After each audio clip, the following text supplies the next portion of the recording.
Canada Hunt by Maximum Family Games and PSR Outdoors, released in 2009. So I bought this game at the DollarStore for $2, and this is one of those cases where you get what you paid for. The back of the box has PSR Outdoors boasting the most realistic hunting games. Now, since my experience with hunting games is pretty much Duck Hunt for the NES, I have no choice but to believe them. You choose from 3 well-known locations in Canada, such as Saskatchewan, the Colorado Rockies, and South Carolina. The capital state of Canada. Jeez. Then you pick from a very limited range of weapons, ammo, and off you go. So not only is this a hunting game, but it's a walking simulator. There's no run button, there's no ducking, no stealth. You'll just be walking, and walking very slowly for a long time. Very, very slowly. Canadian hunter Jacque Beaver Bot explains. I maneuvered slowly. My feet were very heavy because I am a beaver and a robot. Jacque Beaver Bot, Canadian hunter.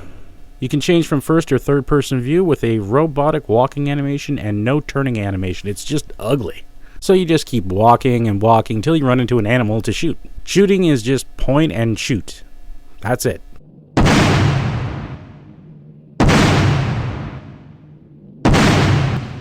Maybe the animal will die, maybe it won't.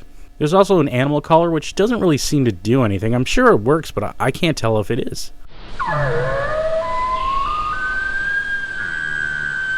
I don't see any way to really track animals either. There wasn't anything like animal dung or footprints to track. You just randomly hope you run into some animals. However, when you do shoot a deer, there is a blood trail, so it's not completely void of that feature.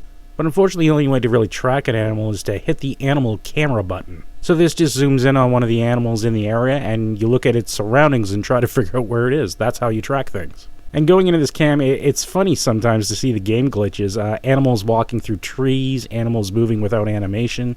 Canadian hunter Jacque Beaver Bot explains. I witnessed a turkey in a trance-like state, unable to pass a small log. Within the blink of an eye, the turkey gained 400 pounds, then passed through the log like wind in the meadows. This was the sign.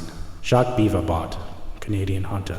There's no compass, there's no map, and normally that would be fine if I actually believed this was done for the challenge, but I just think the programmers didn't know how to do it. The game also had frequent crashing. You can see the frames dropping. Watch trees drawn right before your eyes. And sometimes the sounds wouldn't play or they just get stuck in loops. Here I walked up this lookout box and the walking up the ramp sound wouldn't stop.